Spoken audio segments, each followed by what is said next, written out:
You see it everywhere. Whether you're flipping through the channels, find some crash compilation on YouTube, or just tune into the big race. Auto racing is everywhere, and it can be seen all across the world, from the biggest events in human history down to locally held races. That's how NASCAR started, for example. During the Prohibition, people would soup up their cars in order to outrun the police. Once the Prohibition ended, these drivers would organize events and race these cars around small dirt ovals.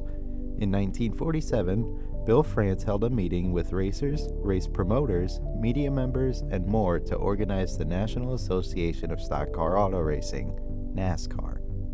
Formula One saw its official start in the 1950s. Drivers such as Juan Manuel Fangio, Nino Farina, and Sterling Moss were the big names that allowed Formula One to become what it is now, turning the sport from small endurance races to professional races viewed around the world. But as boring as it may seem to some, I'm here today to tell you how racing is important and more entertaining than you may think. I'll cover it in three main parts: new television shows and movies, which have seen the growth of these motorsports, the driver personalities and how they affect the sport, and finally, the competitiveness of the racing scene on track. Each part will have an exclusive story. But let's take the time that motorsports needs to present itself to the unknowing audience.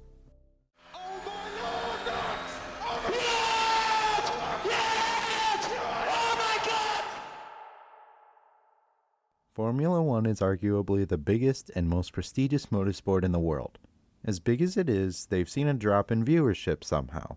To help combat this, Formula One and Netflix made an agreement in 2018 to start a 10-episode series they would call Drive to Survive. This series would cover the ins and outs of the sport, from covering a single driver to talking about the same race throughout multiple episodes.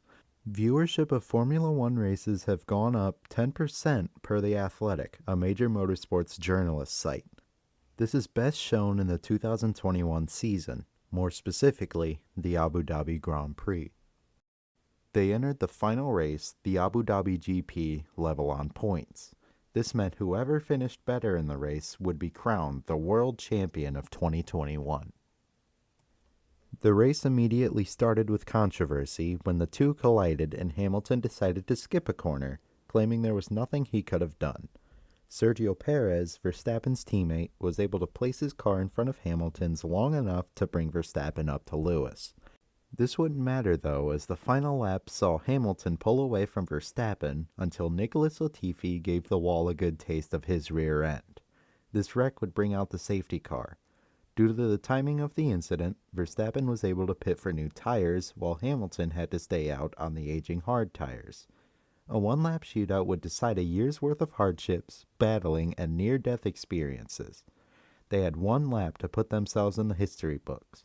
If Hamilton wins, he becomes the first 8-time champion in the sport's history. If Verstappen wins, he can say he was able to defeat a 7-time champion. Despite his best efforts, Hamilton's hard tires were no match for Verstappen's newer tires. Verstappen would win the 2021 Formula One World Drivers' Championship. This race would eventually be revealed to have more viewers than that year's Super Bowl. I do believe that without the influence of the Drive to Survive show, the viewership and the intensity of the finale would be much lower. Take a look at what he did! I've never seen anything like that before in my life. Motorsport is nothing without the drivers, and the sport can't thrive without drivers with personality. Drivers such as Bill Elliott and Dale Earnhardt in the 1990s, Dale Jr. in the 2000s, and now Ross Chastain and Chase Elliott have shaped the sport of NASCAR into what it is today. Bill and Chase Elliott are the good boy babyface drivers that give the sport a good look, while Dale Sr. and Ross Chastain are the drivers willing to do what no one else could even think to do. A move known as the Hail Melon has brought NASCAR back into the eyes of the public again. But let's take a deeper look into this moment. Ross Chastain is an 8th-generation watermelon farmer from Alba, Florida, working his way up the ranks of the sport through lower-ranked teams, and eventually getting his big break with Chip Ganassi Racing.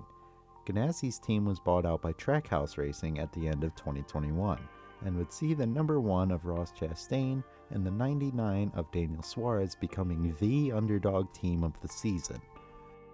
Chastain would win 2 races early in the season at COTA and Talladega, and Suarez would win his first career race at Sonoma later in the year. Chastain and Suarez would make the playoffs due to their wins, seeing Chastain make the round of 8. The final race in this round would be held at Martinsville Speedway. Chastain entered this race ahead of the cutoff line, meaning he would make the championship.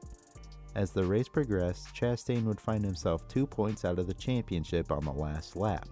Many presumed that this would be the end of his playoff run, but Chastain had other ideas. Bell out of turn 4. He's going to do it.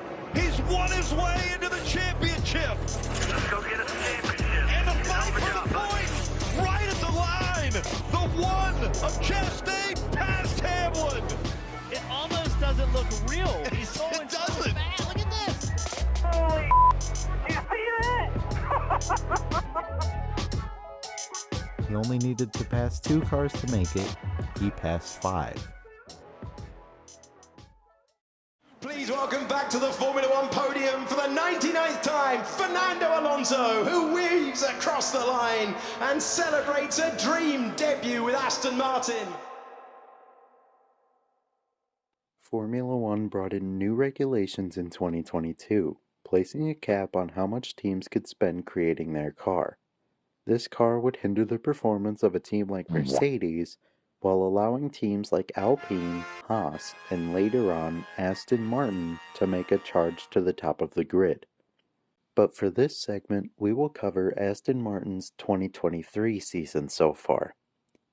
Coming into 2023, the team saw a horrible season, scoring 7th in the Constructors' standings.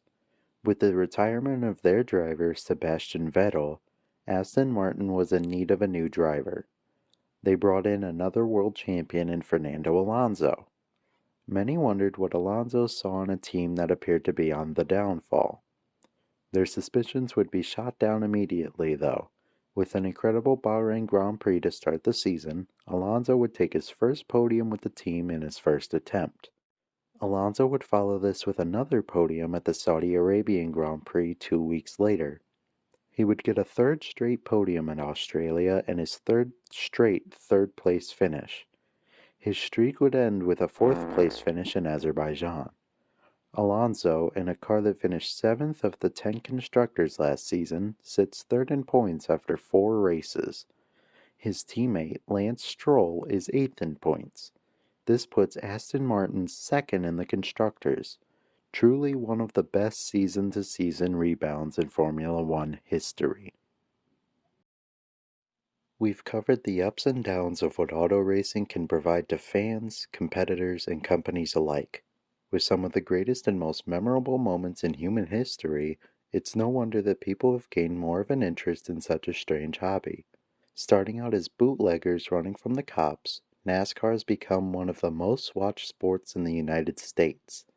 With events held across the world, from the streets of Nashville, the best constructed facilities in the world, to simple quarter-mile racetracks seen in your hometown, racing has an appeal to some, and hopefully this essay can reach to more people, and I implore you to sit down and watch a race if you want to get into motorsports.